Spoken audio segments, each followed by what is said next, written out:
तो बड़ी खबर बिहार में सीट बंटवारे को लेकर देखिए नया पेज सामने आया है। तेजस्वी यादव ने नया फॉर्मूला तैयार किया है जिसके तहत आरजेडी बिहार की 30 सीटों पर चुनाव लड़ सकती है। बची हुई 10 सीटों में से 7 कांग्रेस को और 3 लेफ्ट के खाते में जा सकती है। इससे पहले बिहार में कांग्रेस ने 15 सीटों की मांग की थी। कांग्रेस ने दावा किया था कि राहुल की भारत जोड़ो न्याय यात्रा के बाद वो मजबूत हुए हैं और इसलिए उन्हें 15 सीटें चाहिए। लेकिन कांग्रेस को एक बड़ा झटका लगता हुआ यहां पर नजर आ रहा है। जिस तरह से आरजेडी ने यहां पर जो खबर आ रही है कि 30 सीटों पर चुनाव लड़ने की जो बात यहां पर कही जा रही है और बाकी की जो 10 सीटें हैं, 10 में से जो 7 वो कांग्रेस को देने की कही जा रही है, 3 लेफ्ट के खाते में जाने की बात कही जा रही है।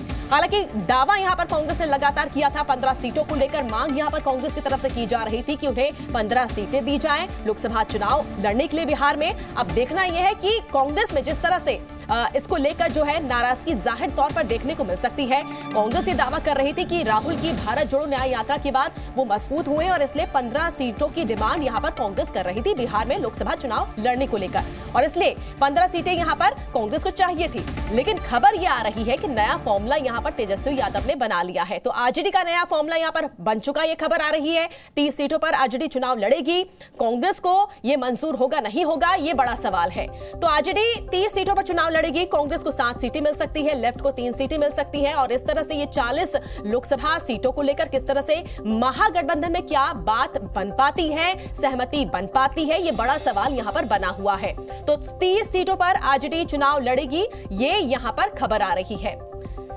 तो बीजेपी देखिए 17 सीटों पर जो है चुनाव लड़ने वाली है बिहार में, बात पक्की। ये बड़ी बात यहां पर कही जा रही है। अलग अलग पार्टियों को किस तरह से अलग अलग सीट शेयरिंग की यहां पर जो जानकारी हम आपको दे रहे हैं। जेडीयू 16 सीटों पर जो है चुनाव लड़ेगी। तो एनडीए में देखिए सभी निश्चिंत यहां पर नजर आ रहे हैं। एलजेपी अगर चिराग पासवान की पार्टी की बात करें 4 सीटों पर वो चुनाव लड़ेंगे।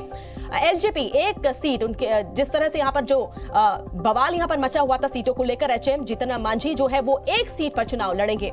40 लोकसभा सीटों को लेकर कौन सी पार्टी कितनी सीटों पर चुनाव लड़ेगी? आरएलएम 1 सीट पर चुनाव लड़ेगी। लेकिन वहीं दूसरी तरफ अगर महागठबंधन की अगर बात करें तो वहां पर देखिए बवाल मचा हुआ है।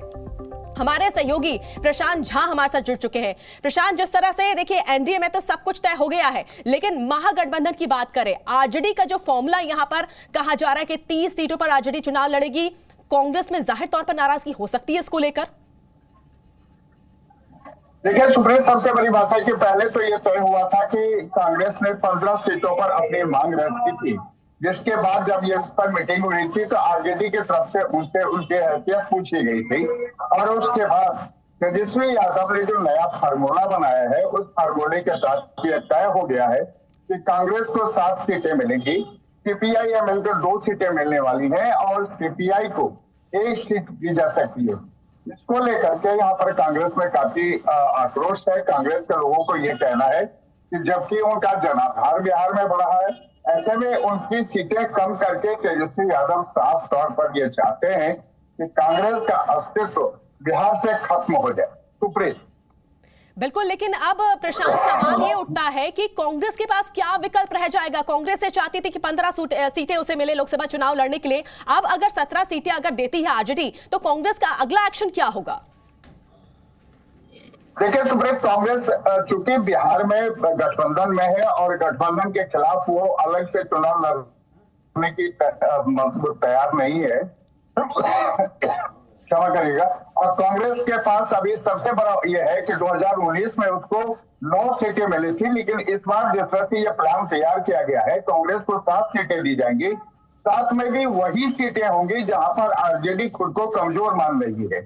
यानी आरजेडी के तरफ से जो कांग्रेस को सीटें ऑफर की जाने वाली हैं उसमें से किशनगंज, कटिहार से लेकर के सासाराम तक की सीटें हैं और ये सीट वो सीटें हैं जहां पर राहुल गांधी गए थे, जिस तरह से कांग्रेस ने दावा किया था। लेकिन जैसे ही तेजस्वी यादव का ये प्लान भी बना है उसके बाद से कांग्रेस में हड़कंप मची हुई है। कांग्रेस के तमाम नेता ये कह रहे हैं कि आखिर वजह क्या है कि जो कांग्रेस के लीडर हैं वो पूरी तरह से अपनी बात तेजस्वी यादव या लालू यादव के सामने रख क्यों नहीं पा रहे हैं? क्योंकि अगर कांग्रेस को बिहार में 10 से कम सीटें मिलती हैं तो निश्चित तौर पर जो तैयारियां हैं उसकी उन तैयारियों पर असर पड़ेगा और इसका सीधा नतीजा चुनाव रिजल्ट पर आएगा। आपको बता दें कि तेजस्वी ने जो 30 सीटें अपने लिए रखी हैं, उनमें वो तमाम सीटें हैं जहां पर वो पिछली बार यानी 2019 में सेकंड पोजीशन पे थे, और तेजस्वी और आरजेडी को यह लगता है कि इन सीटों पर वो मजबूत कैंडिडेट खड़ा करेगी तो उसको जीत हासिल हो सकती है। लेकिन कांग्रेस के लिए तेजस्वी के मन में जो प्लान बी है उसमें कहीं से भी ये नहीं है। अब जो जानकारी मेरे पास है उसमें ये कहा गया 7 सीट तो अभी कहा जा रहा है, लेकिन ये सीटें 7 रहेंगी या इसमें भी कम होंगी ये कहा नहीं जा सकता है। सुप्रीत। बिल्कुल प्रशांत, यानी 7 से कम भी हो सकती हैं सीटें, ऐसा आप अनुमान लगा रहे हैं। लेकिन अगर लेफ्ट की बात करें तो लेफ्ट की तरफ से भी 5 सीटों की मांग की गई थी, उनकी सीटों में भी कटौती की गई है, 3 सीटों उन्हें देने की बात कही जा रही है लेफ्ट को।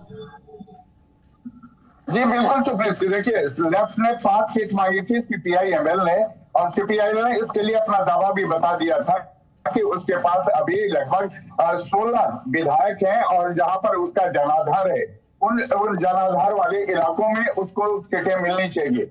लेकिन जो आरजेडी ने जो नया प्लान बनाया है उसमें सीपीआई एमएल को 2 सीटें दी जाएंगी। बिल्कुल प्रशांत, आने वाले जो कुछ घंटे हैं बेहद ही अहम है। देखना यह है कि क्या कुछ होता है, क्या कांग्रेस को 7 सीटें आरजेडी देती है, और जिस तरह से बात यहां पर हो रही है 30 सीटों पर आरजेडी के चुनाव लड़ने की, क्या यही फॉर्मूला तय होता है, ये देखना बेहद दिलचस्प होगा। बहुत बहुत शुक्रिया प्रशांत, आपका तमाम जानकारी हम तक पहुंचाने के लिए।